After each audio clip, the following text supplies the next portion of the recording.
Hey, what's up, guys? It's me again, Mr. Joshua, with just a little side video of my current workstation. This is where I do my resin casting, and right now everything's just a big mess. And the reason why is because I just really haven't had enough time to clean anything up.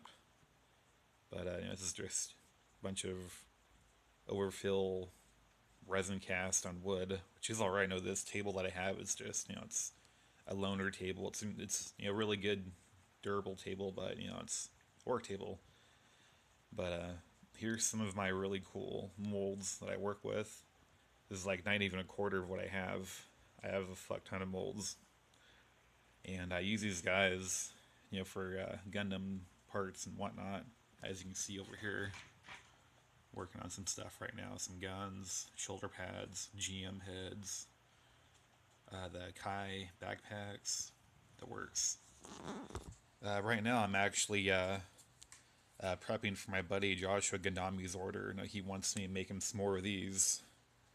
These are little not shoulder pads, little arm pads that go on the GM Kai, I believe. I just pulled this dude out of the mold. The reason why it looks like this right now, it's cured, but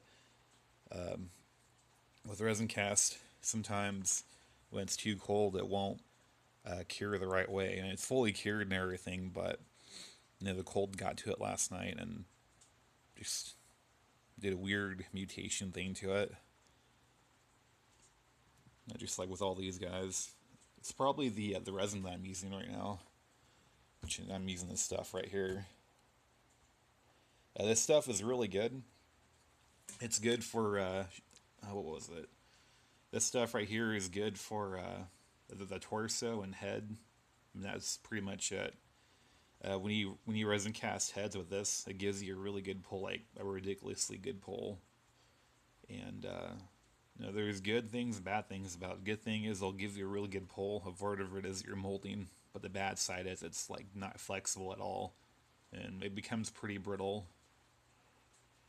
And no, uh, it's okay, and it's good and it's bad. Now that this stuff over here, the amazing brand from Michaels, this shit works really, really well. This is probably the closest that you'll get to a Gundam MSA plastic while using resin. And this stuff right here, I actually I didn't mean to buy this stuff. I bought this about 3 weeks ago. I actually had money for mold, and I was all excited. I was like, "Yeah, man, I'm gonna buy some mold and get some more orders up and going and whatnot." And I had no idea that the Umu 30 brand they sold resin, and so I found this on eBay for like 20 bucks. Buy it now, free shipping and handling, and it looks like the stuff that I use for the mold. Like it's like the same color and everything. So I thought it was just a new bottles they had, and I got this stuff 3 weeks ago.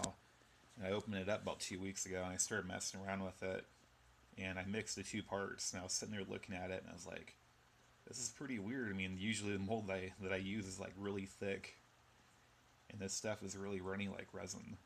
And I was like, "Oh fuck! Please don't tell me this is resin." And so for shits and giggles, I took some of my crap molds and, tossed it in there, and sure enough, it was resin mold. I was pretty pissed off about it. But the cool thing is, this stuff is actually about as good as this stuff right here, if not maybe a little bit better. I'll show you guys a resin cast I pulled out of it last night. Yeah, this stuff is really good. Of course, this little gun right here needs to be shaved down and this and that, but it gave me a really good pull. A really good pull, actually. And I'll show you guys a quick comparison before I leave. Here we go. If my fucking camera will. Here we go.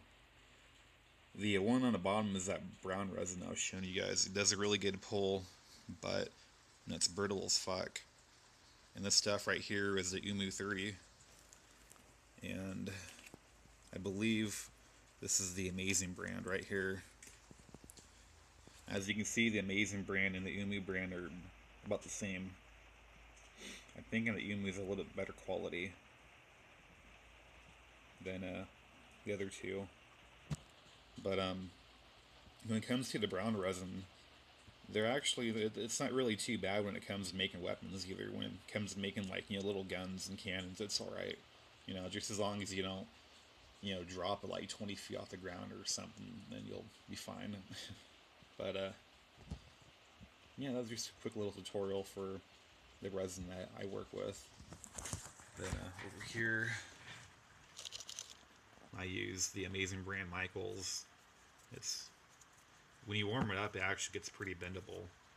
But I'm not going to bend it too much because it's really cold outside right now. It's like 45 degrees. And I'm in a garage with no insulation, so go figure. It'll snap. So,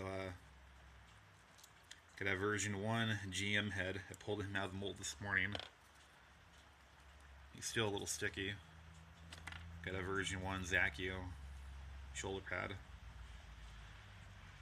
Nice. Got some more guns. This dude. This is a version 2 GM head. Got some more Kai backpacks that I did over the past week. I'm doing more of these, the little missile pods. Yeah. Some came out pretty good actually. Usually with the missile pods, I'll have like maybe 1 or 2 air holes, air pockets and whatnot, which really sucks. And I'm working on these little dudes right now. They literally just got pulled out of the mold about 20 minutes ago. So they're still sticky. And yeah, it's my workstation. It's a big mess. Now, if I were smart about it, I would have at least, laid maybe like a plastic film right here while I do my resin casting, so that way I can just take the plastic film off and, bend it a little bit and take all the excess resin off. But at the time, I was just rushing. I was rushing because I had a big order I had to fill out, and I was excited, and I just didn't really give a shit at the time. Now I'm kind of regretting it, but it's okay. I can either take a belt sander to it or one of those little scraper things that I have. The scraper thing I have is actually really good. I've used it twice to get all this stuff off, but it is what it is. It's a crap table. It's real wood though, but it's meant to be a workbench like what I'm doing right now. And I just really wish I had more time in my hands, Like right now, this is probably one of the last battle scarred units I worked on. This is a Axel Gundam. I took the idea from my buddy Joshua Gundamio, and I asked if he wanted. I asked if he would sell me one of his Axel Gundams, and he told me he couldn't because they're just too hard to replace and whatnot. And so I just took it liberally upon myself to make one myself. And I really wanted to see what Axel Gundam would look like if you were battle scarred. And so that's what I'm working on. Well, I was working on. Actually, the last time I touched this dude was back in July, so it's November now, so it's been a while. I really need to get back to him. Yeah. My favorite part about this dude, it's the nice big gash right there. Now I don't even know if Joshua Gundam has a battle scarred Axel Gundam. So my hope is that when he sees this dude after he's complete, he'll want to use it in his stop motion film, Gundam Father of Peace. I'm really hoping that's the reason why I'm doing this. And who knows? Maybe he'll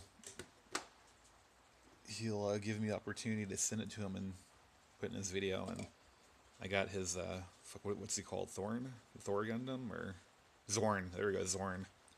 He's got a Zorn Gundam right here, and he's being battle scarred as well. I just didn't really have enough time to make them. My store came, and I kind of just forgot about them. But yeah, just some projects. Anyways, sorry about the video being so long. It's just, I got so much stuff I needs to get done, and just figured I'd show you guys my little workbench. Anyways, Please like and subscribe my page, and you know, again, like this page if you want. Anyways, thanks for watching, and stay tuned for some more custom Gundam MSA videos. Thanks.